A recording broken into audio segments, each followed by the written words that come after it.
So basically, what Richard Nixon and John McCain and what they did was pretty much they classified it as an alternate reality experiment.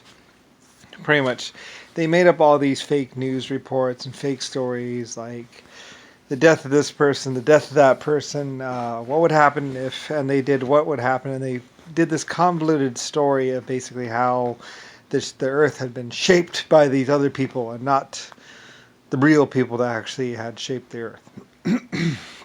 And they classified it as top secret national security um, alternate reality experiment. And they did all this stuff, and then they just started playing these news reports and this other stuff. I think maybe on public access or something like that. Basically stating how like Richard Nixon was this great general and this and that and blah blah blah. Anyway, the thing was people actually started to believe him, and they actually started having an effect, a very negative effect. And it was like, yeah, an alternate reality experiment that basically led to pretty much getting rich and then saying fuck it and blow up and deciding to blow up the whole entire or kill every living last thing on Earth pretty much at some point in time around year 2000 or some year. So basically, and it's basically where the skunk works, Lockheed, and this and that, and they classified it as an alternate reality experiment, and it was actually a really, really bad thing because, like I say, it basically leads to the death of pretty much a lot of things, but basically saying that how JFK had been this great whatever, and basically a great leader, and how he was this great senator and this and that and a great person, and even though he wasn't, he was a murderer and a killer and a thief and basically a really bad around some really bad people. And like I said, at one point in time, he took in basically. What is a Thompson gun, machine gun, which isn't really Thompson nor made by what's called is made in Germany.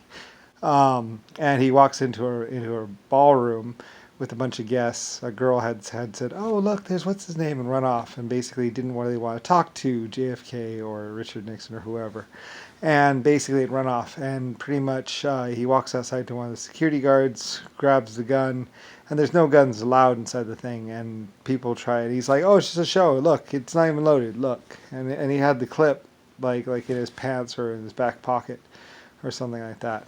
I forget exactly how he did it, but anyway, he gets in there, and pretty much there's Chinese or Japanese warriors or guards there with their swords, with some swords and stuff like that, because only swords are allowed inside of the room. And besides, swords work better for close quarters anyway. So anyway, he walks into the room, and like I said, he pulls back. He shows the room and shows some people and say, "I'm going to show you this blah, blah, blah, machine gun." And he's like, "How about a little demonstration, I think," or something like that. Anyway, he cocks it back and he just starts spraying the room. And basically, JFK went postal. And I think it was John McCain or somebody that grabs the machine gun out of his hands or something like that.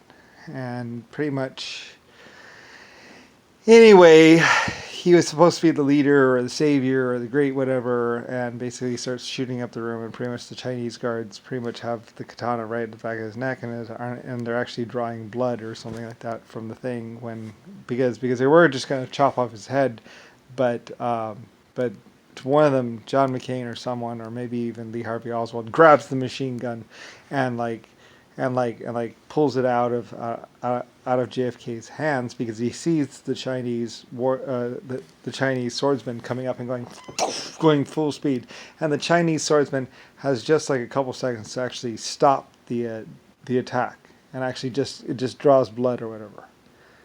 As what's his name pulls the machine gun out. I don't know. It's a story based. I mean, it's a true story of what happened. I mean, you'd have to ask the Chinese government or the Japanese government of what actually happened around JFK and John McCain and Richard Nixon.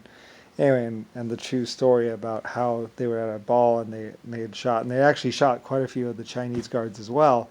But this one swordsman was about to kill JFK or John McCain. JFK. But John McCain and the others knew that once that happened, it would be all over for them. So they grabbed the machine gun and tried to just say, "Oh, he's had too much to drink," or something like that. Anyway, I don't really know the details of it. And I'm just like, oh, wow. Anyway, though, but they're classified as alternate reality experiment. And anyway, they continue, of course, saying in other countries that this kid's this great, wonderful, whatever. And he's really this psychotic murderer that's really jealous and psycho. Anyway, they run around saying that he's a president or he's someone special, and I don't really know exactly what the details were of them saying. And eventually, anyway, like I said, they keep trying to do this thing, and they just do small time things anyway. And eventually it leads to basically Nixon being 40, or one of them being 40 or 50 years old, and pretty much he was instrumental in creating he was trying to blow up the world his whole entire life.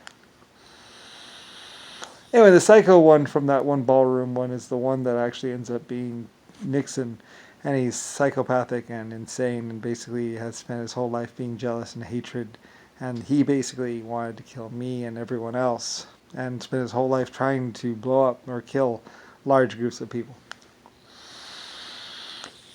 or start the wars or something like that. Anyway, and that's basically Nixon.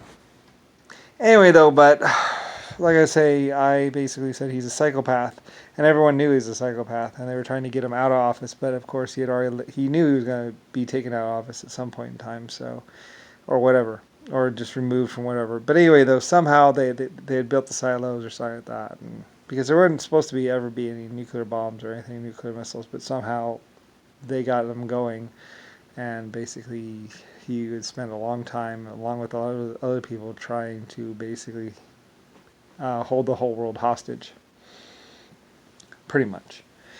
Anyway, but they're not really all that hard to actually get around, really. It's just a electronic device. Anyway, whatever. And mostly it was just lies and bluffs and all that other stuff, and their idea of an alternate reality or something like that. And later on they would call it national security and blah blah blah, and pretty much try and keep the American public or the American people from knowing about what was really going on, and who USAF really was. Calling them Air Force or something like that when they were actually Armored Force, which was basically the terrorists pretty much responsible for a lot of death, and the armored suits. Like I said, the armored suits were developed in China or Japan and by Unit 731 or something, and had been stolen, and the Chinese or Japanese had been tortured a lot or something like that. And I don't really know. Like I said, you have to talk to China, and if there are any people still left alive, like I say, the Nixon and some other people said, "Oh, they're liars. All those Chinese Orientals are liars," and they're not liars at all. Like the Chinese and the Orientals are not liars, nor are they killers, nor do they whip, nor do they hurt people, or anything like that. They're very, very, very, very good people, just like the Germans. The Germans were also very, very, very good people, and very decent and kind and caring people that actually protected the world for a very long time. And so have the Japanese or Chinese. Anyway, though, so basically, this is what's really been going on the last couple of thousand years, 100 years or whatever. And it's where, like, even the IRA had problems with certain groups. And basically, JFK, Nixon, they basically used the black population and about 2 million blacks to actually do any damage. And basically, it was how the black leaders or whatever leaders of Africa were lying to everyone and basically just psychopaths. Anyway, yeah, and pretty much it's the black and JFK and Richard Nixon, and basically that's how they killed so many people and got so much things happened, because basically about 2,000 black people sacrificed themselves for no reason or something like that, attacking Germany or doing something bad, and it's basically what the leaders of one Filipino guy, NASA, did. It's basically what they were doing, and pretty much I believe that's as far as I can tell. Basically, is that they were liars and pretty much killers or rapists or something, and I don't really know exactly. Like I said, I don't really know that much about it. I just know some pieces of the information. And really, you have to ask China and Japan, and basically they're the most honest people that I knew about. And even they were tortured to basically tell all these fake stories, all these fake lies to basically cover up what JFK and Nixon and John McCain had actually done. Anyway, it's really horrible, and I'm really sorry about all of it. And, it's because they were trying to take over America and even Germany. So anyway, and I don't know, like the black leader knew that he was lying to his people, and he didn't really care. A lot of black leaders don't really care at all about their people or anyone or anything. They were just leading their people into basically death in the mouth of madness, pretty much, or something. And like I said, all they wanted was a nice car, whatever, and whatever. Anyway, they were willing to do whatever Nixon or JFK said, and